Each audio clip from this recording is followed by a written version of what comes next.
বাংলাদেশ কারিগরি শিক্ষা বোর্ডের সার্টিফিকেট সংশোধন অনলাইনের মাধ্যমে আবেদন করতে কী কী কাগজ প্রয়োজন হবে।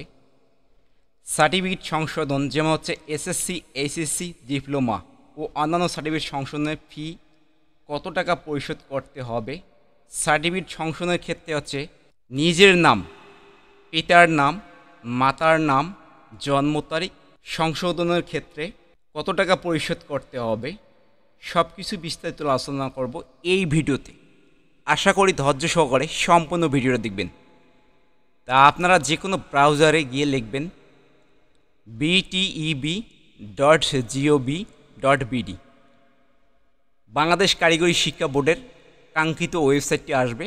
আসার পর আপনারা প্রথম যে কাজটি করবেন, যে ই সেবায় আছে এখানে এটা ক্লিক করবেন। এখানে ক্লিক করার পর পরবর্তী একটি ধাপ আসবে, আমি ক্লিক করলাম। তাই এখানে তিনটি ধাপ আছে, যেমন শিক্ষার্থী, অভিভাবক বিন্দু সেবা পেতে এখানে ক্লিক করুন। যেহেতু আমরা এসএসসি সার্টিফিকেট সংশোধন করব, অর্থাৎ এই শিক্ষার্থীর পিতার নাম এবং জন্ম তারিখ সংশোধন করতে হবে, সেহেতু আমরা এই প্রথম স্টেপে আমরা কাজ করব। তো এখানে একটা ক্লিক করতে হবে, অর্থাৎ এখানে ক্লিক করুন। আমি একটা ক্লিক করলাম। এখানে আবেদনের সাথে নিম্নলিখিত ডকুমেন্ট রঙিন স্ক্যান করে পরবর্তী ধাপে যান। তো এখানে প্রথমে বলা আছে সদ্য তোলা রঙিন ছবি, সম্মুখ থেকে ছবি তুলতে হবে। চশমা, টুপি পরিহিত ছবি গ্রহণযোগ্য হবে না। হিজাব পরলে অবশ্যই কান পর্যন্ত দৃশ্যমান হতে হবে। পোশাক সাদা হলে ব্যাকগ্রাউন্ড রঙিন হতে হবে। পোশাক রঙিন হলে ব্যাকগ্রাউন্ড সাদা হতে হবে। ছবির সাইজ এখানে হবে 120x150 পিক্সেলের, সর্বোচ্চ 100 কিলোবাইট, অর্থাৎ জিপিজি, পিএনজি। সংশ্লিষ্ট শিক্ষাক্রমের মূল রেজিস্ট্রেশন কার্ড, সংশ্লিষ্ট শিক্ষাক্রমের মূল নম্বরপত্র অথবা মূল সনদ অথবা মূল প্রবেশপত্র ফরম্যাট পিডিএফ সাইজে, সর্বোচ্চ 50 কিলোবাইট।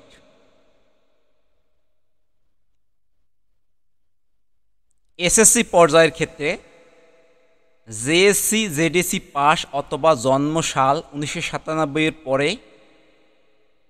কাগজ প্রয়োজন হবে। জেএসসি অথবা জেডিসির মূল রেজিস্ট্রেশন কার্ড, জেএসসি অথবা জেডিসির পরীক্ষা পাশের মূল নম্বরপত্র অথবা মূল সনদপত্র। প্রতিটি ডকুমেন্ট আলাদা আলাদা পিডিএফ ফাইল হবে এবং ফাইলের সাইজ সর্বোচ্চ 500 কিলোবাইটের হতে হবে। অর্থাৎ যে এসএসসি সার্টিফিকেট সংশোধন করতে জেএসসি বা জেডিসি পাস হলে তাহলে জেএসসি মূল রেজিস্ট্রেশন কার্ড আর জেএসসির মূল সনদ অথবা নম্বরপত্র হলে আবেদন করা যাবে। আবারও এসএসসি পর্যায়ে জেএসসি বা জেডিসি পাস নয় অথবা জন্মসাল 1998 পূর্বে ক্ষেত্রে কাগজ প্রয়োজন হবে শিক্ষার্থীর জাতীয় পরিচয়পত্র অথবা জন্ম সনদ অনলাইন এবং ইংরেজি অথবা উভয়ই ফরম্যাট পিডিএফ সাইজে, সর্বোচ্চ 500 কিলোবাইটের মধ্যে।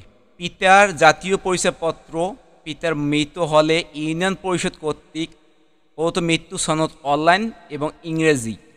মাতার জাতীয় পরিচয়পত্র মৃত্যু হলে ইউনিয়ন পরিষদ কর্তৃক প্রদত্ত মৃত্যু সনদ অনলাইন এবং ইংরেজি। প্রতিটি ডকুমেন্ট আলাদা আলাদা করে পিডিএফ ফাইল এবং ফাইলের সাইজ হবে সর্বোচ্চ 500 কিলোবাইট। এইচএসসি ও ডিপ্লোমা পর্যায়ের ক্ষেত্রে এখানে বলা আছে এসএসসি অথবা দাখিল পরীক্ষার মূল রেজিস্ট্রেশন কার্ড, এসএসসি অথবা দাখিল পরীক্ষা পাশের মূল নম্বরপত্র অথবা মূল সনদপত্র, অর্থাৎ এইচএসসি ও ডিপ্লোমা পর্যায়ে সার্টিফিকেট সংশোধনের ক্ষেত্রে এই কাগজ লাগবে এবং প্রতিটি ফাইল আলাদা করে পিডিএফ ফাইল করে ফাইলের সাইজ হবে 500 কিলোবাইট। বেসিক ট্রেড কোর্স 6 মাস ও 1 বছর মেয়াদী কোর্স সম্পন্ন ভর্তিযোগ্য অনুসারে এসএসসি দাখিল, অর্থাৎ আছে বেসিক ট্রেড বলতে কম্পিউটার 6 মাসে আছে, তারপর অ্যাডভান্স সার্টিফিকেট আছে 1 বছরে। সেক্ষেত্রে এসএসসি দাখিল, পরীক্ষার মূল রেজিস্ট্রেশন কার্ড, এসএসসি দাখিল অথবা পরীক্ষা পাশের মূল নম্বরপত্র অথবা মূল সনদ প্রয়োজন হবে। তো এখন আমরা যেহেতু নতুন আবেদন করব, সেহেতু এই নতুন সেবার জন্য আবেদন করুন, এখানে একটা ক্লিক করতে হবে। আমি ক্লিক করলাম, করার পর এখানে যেহেতু এসএসসির সার্টিফিকেট সংশোধন করব, সেহেতু এখানে এসএসসির রেজিস্ট্রেশন নাম্বার, অর্থাৎ এসএসসি ভোকেশনাল থেকে পাস করছে, সেহেতু আমি এখানে রেজিস্ট্রেশন নাম্বারটি এখানে দিব। আমি টাইপ করতেছি এসএসসি রেজিস্ট্রেশন নাম্বার।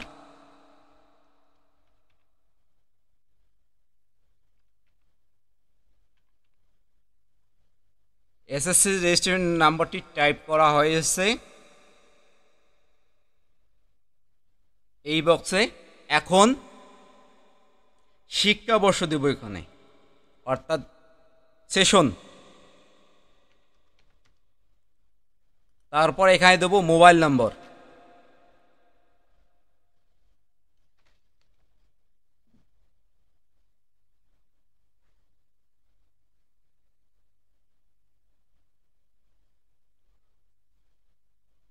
অর্থাৎ শিক্ষার্থীর একটা সচল মোবাইল নাম্বার এখানে দিতে হবে।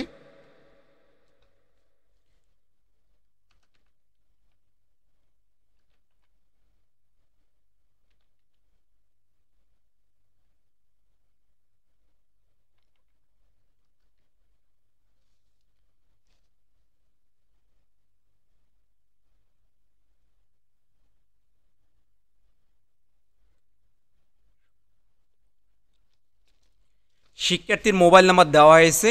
এখন এই সাবমিট ফর ওটিপি এখানে ক্লিক করতে হবে।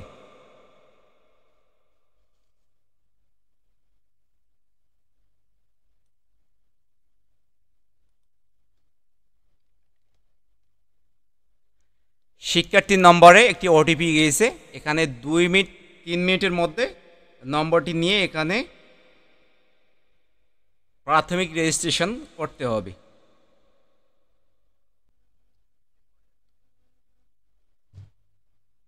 এই যে ওটিপি নাম্বার, এই নম্বরে গিয়েছে। এখন আমরা ওটিপিটি এখানে বসে দিলাম, দেওয়ার পর এখানে সাবমিট ওটিপিতে এখানে ক্লিক করব। শিক্ষার্থীর প্রাতিষ্ঠানিক তথ্য এখানে দিতে হবে, যেমন এখানে রেজিস্ট্রেশন নাম্বার আছে, স্টাডি সেশন আছে, কন্ট্যাক্ট নাম্বার আছে। প্রথমে আমরা ছবিটা সিলেক্ট করে নেব, এখানে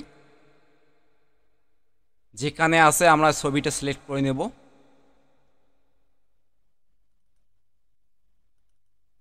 শিক্ষার্থীর এই ছবিটা সিলেক্ট করার পর এখানে আমরা ওপেনে ক্লিক করব। শিক্ষার্থীর ছবি আসছে। এখন ইনস্টিটিউটটা এখানে যে প্রতিষ্ঠান থেকে পাশ করেছে এসএসসি, সেই প্রতিষ্ঠানের কোড ব্যবহার করে, অর্থাৎ এখানে প্রতিষ্ঠান কোড লিখলে সেই প্রতিষ্ঠান আসবে। আসার পর এখানে সিলেক্ট করে দিতে হবে। তারপর এখানে কারিকুলাম সিলেক্ট করতে হবে। সেকেন্ডারি স্কুল সার্টিফিকেট ভোকেশন, যেহেতু এসএসসি পাস করেছে সেহেতু আমরা সেকেন্ডারি স্কুল সার্টিফিকেট এখানে সিলেক্ট করব। তারপর এখানে আছে জেএসসি জেডিসি পাস, আমরা এখানে সিলেক্ট করব ইয়েস আর নো। ইয়েস হলে যদি জেএসসি জেডিসি পাস হয় তাহলে আমরা ইয়েস করব এখানে।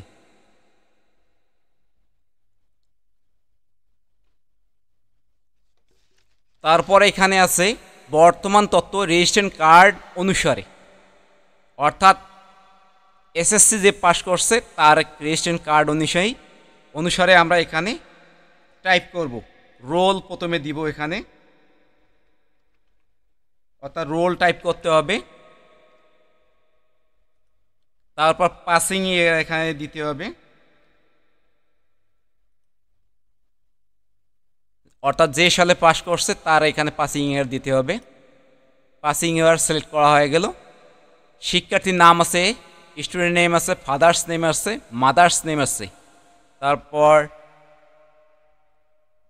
ডেট অফ বার্থ অর্থাৎ জন্ম তারিখ যেহেতু ভুল এবং পিতার নাম ভুল করব। রেজিস্ট্রেশন কার্ডের যে ডেট অফ বার্থ আছে 1/1/1997, জেএসসি দিয়ে যেহেতু সংশোধন করব সেহেতু এখানে জেএসসির দিতে হবে। প্রথমে আমরা এখানে রোল টাইপ করব।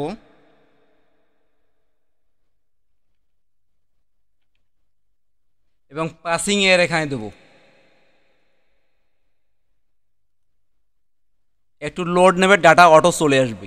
জন্ম সনদ নম্বর এখানে টাইপ করতে হবে, অথবা এনআইডি কার্ড, যেহেতু বার্থ রেজিস্টার সার্টিফিকেট দিয়ে আমরা সংশোধন করব, এখানে বার্থ রেজিস্টার সিলেক্ট করব। তারপর নাম্বার এখানে লিখতে হবে।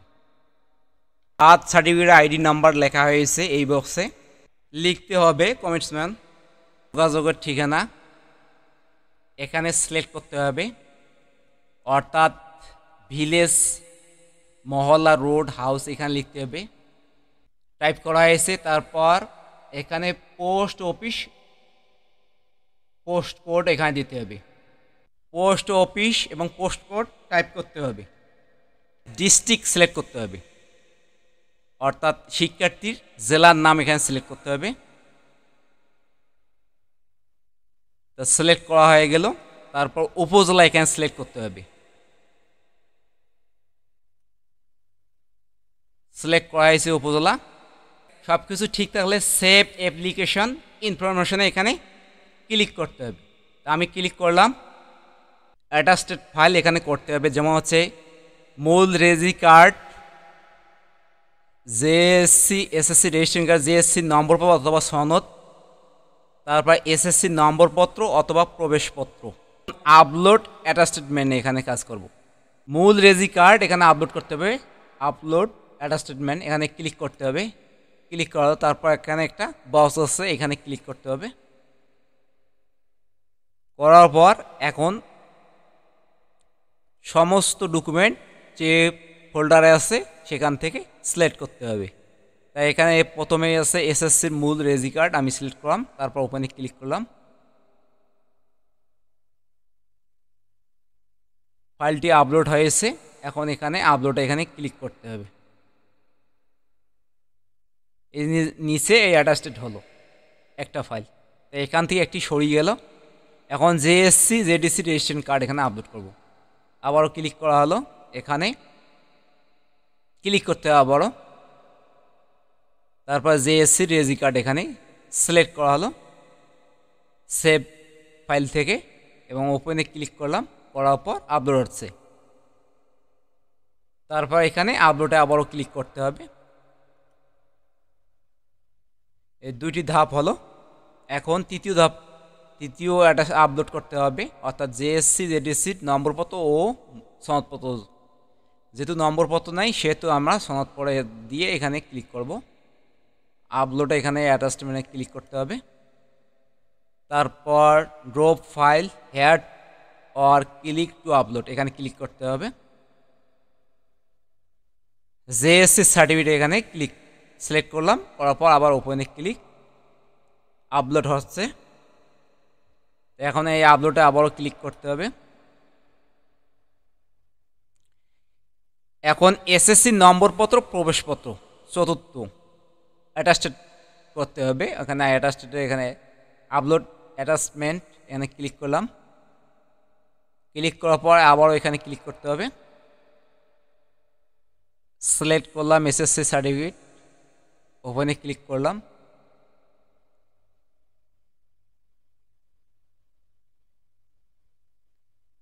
আপলোড হয়েছে। এখন এখানে আপলোড এখানে ক্লিক করতে হবে।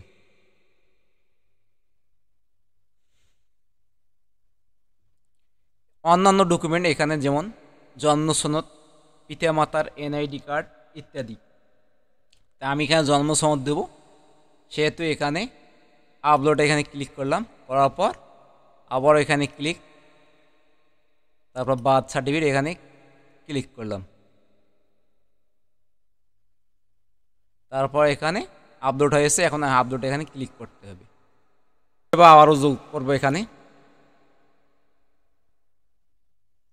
তাই এখানে সেবা সমূহ আছে, শিক্ষা তথ্য সংশোধন এখানে সিলেক্ট করতে হবে।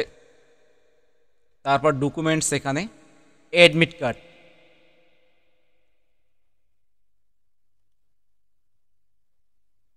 প্রথমে আমরা 9 সিলেক্ট করব। এই শিক্ষার্থী 21 সালে দিয়েছে, সেহেতু আমরা এক্সাম ইয়ার সিলেক্ট করলাম। 8 থেকে 15 ওয়ার্কিং ডে এর মধ্যে আমরা নিব এখানে। তাই এখানে 500 টাকা। তাই এখানে সেভ নিউ সার্ভিস, এখানে আমরা সেভে ক্লিক করব। 7 থেকে 15 দিনের মধ্যে আমরা নিব, যেহেতু এখানে সেভে ক্লিক করলাম। দুইটি হলো এখানে।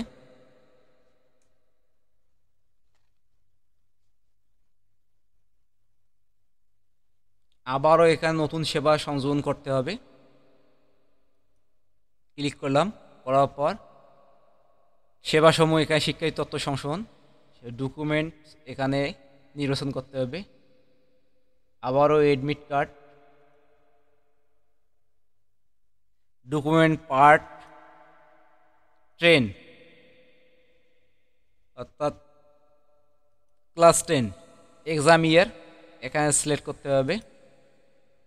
2000 যে সালে এক্সাম দিয়েছে সেই সাল 2023।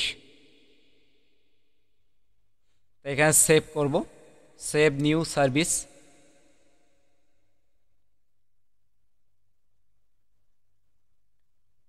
আবারও এখানে সংযুক্ত করবে, সেবা সংযুক্ত করতে হবে। ট্রান্সক্রিপ্ট, ডকুমেন্ট পার্ট এখানে সিলেক্ট করতে হবে 9, এক্সাম ইয়ার 2021। সেভে এখানে সেভ নিউ এখানে ক্লিক করতে হবে।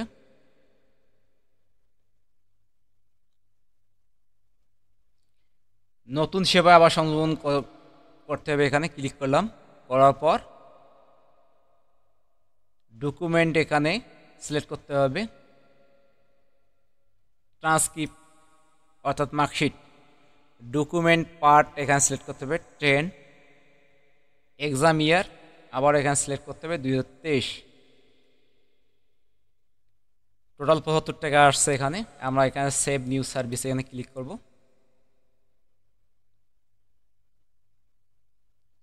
নতুন সেবা সংযোজন করুন, আবারও আমরা মূল সনদের জন্য আবেদন করব। এখানে সেবাসমূহ, শিক্ষা তথ্য সংশোধন, তারপর সার্টিফিকেট এখানে ক্লিক করব।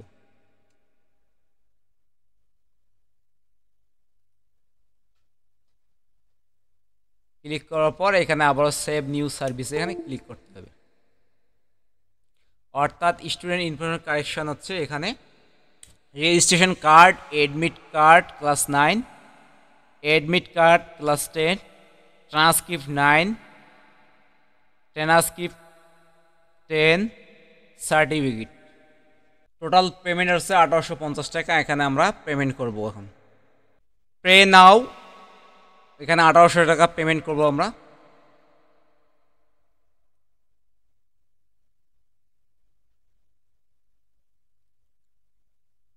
সোনালী ব্যাংক আছে, account, e wallet, counter, card, Visa card, Mastercard, Nexus card, mobile banking, internet banking. Mobile banking আছে এখানে, ইন্টারনেট ব্যাংকিং আছে।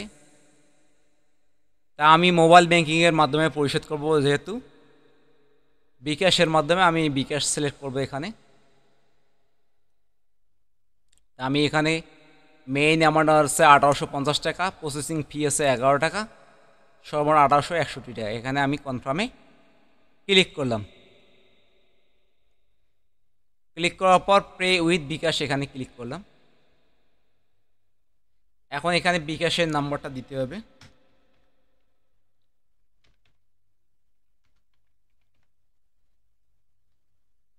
তারপর এখানে কনফার্মে ক্লিক করলাম এবং যে বিকাশ নাম্বারটি দিয়েছি ওই নাম্বারে একটি ভেরিফিকেশন কোড যাবে, সেটি এখানে টাইপ করতে হবে। তা আমি ভেরিফিকেশন অর্থাৎ ওটিপিটি আমি টাইপ করতেছি।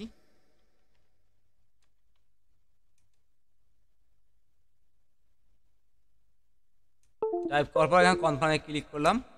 তারপর এখন বিকাশ পিন নাম্বার এখানে দিতে হবে। তারপর এখানে কনফার্মে ক্লিক করলাম। পেমেন্ট সাকসেসফুল দেখাচ্ছে।